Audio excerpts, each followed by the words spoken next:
Hello everybody, this is Johns Hopkins with Baltimore Heritage, and we're back with another of our 5-minute Histories videos, and we're going to talk about the Basilica today behind me. And I have to start by saying thank you to a gentleman named John Igo and his fellow docents who do a great job at in-person tours when we can do them of the Basilica, and have put together a virtual tour. We'll put a link to that at the end of this video, so if you want to learn a ton more, check that out at the end. Our Basilica was completed in 1821, and it is the oldest cathedral built in the United States. And I know some of you are going to wrinkle your brow and say, hey, what about the St. Louis Cathedral in New Orleans? That was completed in 1789 and made into a cathedral in 1793. That's almost 30 years before ours was completed. That's true, but back then New Orleans was not part of the United States. In fact, it wouldn't become part of the United States until Thomas Jefferson bought it along with the rest of the Louisiana Purchase in 1803. So we will happily lay claim in 1821 to have the oldest cathedral built in the United States. We were solidly part of the United States in 1821. All right, so the question then becomes, why Baltimore? Why not New York or Philadelphia? Why build the cathedral in Baltimore? And to get to the answer to that, let's go back to 1632 when Lord Baltimore founds Maryland. He had converted to Catholicism and wanted Maryland to be sort of a refuge for Catholics. And that it was for a while, a good 50 years. But in the 1690s, we basically threw out the Calverts and reverted back to what most of the other colonies were. So if you were a Catholic, for example, you couldn't vote and you couldn't hold office, but at least we let you in. Places like Virginia and Massachusetts wouldn't even let you immigrate if you were Catholic. And even though we were restrictive, we were lax enough to be able to produce a gentleman like Charles Carroll of Carrollton, the only Catholic signer of the Declaration of Independence and the wealthiest signer as well. So even though Catholics didn't hold full rights, we were still a magnet for Catholics in the young United States. And so in 1789, when we go to adopt our Constitution and adopt the Bill of Rights 2 years later, the first amendment, as we know, and let me read it to you, it says, Congress shall make no law respecting the establishment of religion or prohibit the free exercise thereof. So right around that time, that gives us religious freedom. Around that time, priests and others in Maryland had been lobbying the Pope for a diocese. Before then, our cardinal our bishop came from London. He lived in London. So eventually the Pope said yes and created the first diocese in the United States, and it was here with Baltimore as its headquarters. And he turned to the first bishop, none other than the Carroll family. A gentleman named John Carroll was the first bishop. And he told John Carroll, he said, Carroll, the first thing I want you to do is build a cathedral. And so Carroll happily undertook that mission. And he turned to his friend Thomas Jefferson to find an architect. And Jefferson recommended Benjamin Latrobe. And let's talk for a second about Latrobe. Latrobe at that time, he had come from England, trained as an architect, one of the first architects in America, but trained in England. He had gone to Virginia, built Richmond's penitentiary, gone to Philadelphia, built a water treatment facility to provide fresh drinking water for Philadelphians.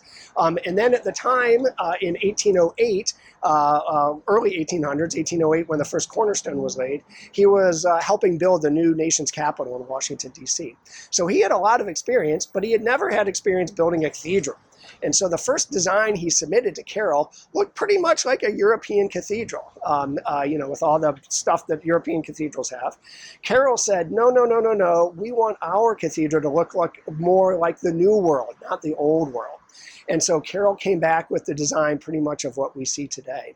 1808, the cornerstone is laid, and that was a fun time. But immediately, Carroll and Latrobe began to bicker about the dome in particular.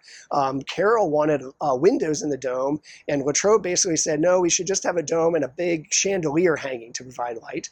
They turned to Thomas Jefferson to sort of arbitrate, and Jefferson helped come up with the solution that's in there, the wonderful solution of recessed windows that bring in natural light, but you can't really tell that they're there when you're in the main sanctuary.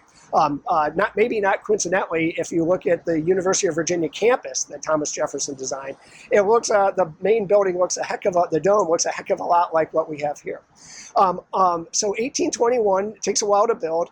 Unfortunately, Carroll had passed away by then, 1815. Before then, though, he started Georgetown University, so he's got quite a legacy there as well. And Latrobe had passed away a year earlier also. He died in New Orleans of yellow fever, I believe, building a water treatment facility there as well for fresh drinking water. So our cathedral gets built, and then the bishop at the time is a gentleman named Ambrose Marichal, and I'm sure I'm pronouncing that wrong. He was from France, and he has the sort of duty to fit it out. And I guess maybe with this sort of under the mantra, you get by with a little help from your friends. He knew the King of France, Louis XVII at the time, and Louis XVII gave some wonderful portraits, as did Louis XVIII, and he went back to his priest friends. He was a priest in France before coming here, and his priest friends got him the first altar and crucifix that were in the church. The church underwent a number of restorations over the last 200 years. It didn't really have a front to it until the 1860s. That's when it got the front that we have and the bell towers that we know. In the 1940s, it underwent a pretty massive restoration on the inside that included changing out the clear lights, clear pane glass for stained glass, adding colors like greens and grays, and adjusting the altar, I believe. And then just not too far ago, in 2008, on the 200th anniversary of the laying of the cornerstone, the church underwent another massive restoration effort. And let's talk about that for just a second. It was a little bit controversial in some preservation circles. The recent restoration effort returned the windows to their clear lights. It undid the paint colors back to sort of creams and whites, and it redid the altar area as well. And that was a little bit controversial because the 1940s alterations were quite old. They were 60 or 70 years old, and many thought that they had become historic in and of themselves. That's a dilemma that preservation projects face all the time, is what do you save and what do you keep? Because most historic buildings have undergone changes over time. So the Basilica folks decided to return the building back to as close to what it would have looked like under Latrobe's plans as they thought that they knew. So that was sort of their guiding light. One neat thing is that in the basement with the recent restoration work, they excavated the basement, and the public's now allowed to go down in there when we can again. And it is wonderful. These inverted soaring arches of brick that basically hold up the massive structure. They are, and I'm going to use this word cautiously, but they are glorious, and I would say almost rival the magnificence of the church above it. So if you have a chance, go take a look. And I'm going to conclude by just noting a few of the folks who have passed through the doors of our Basilica, America's Basilica Cathedral. Over the last 200 years, the Basilica has welcomed the Marquis de Lafayette, Pope John Paul II, and Mother Teresa. So there you go. Have a good rest of your day, and we'll see you next time.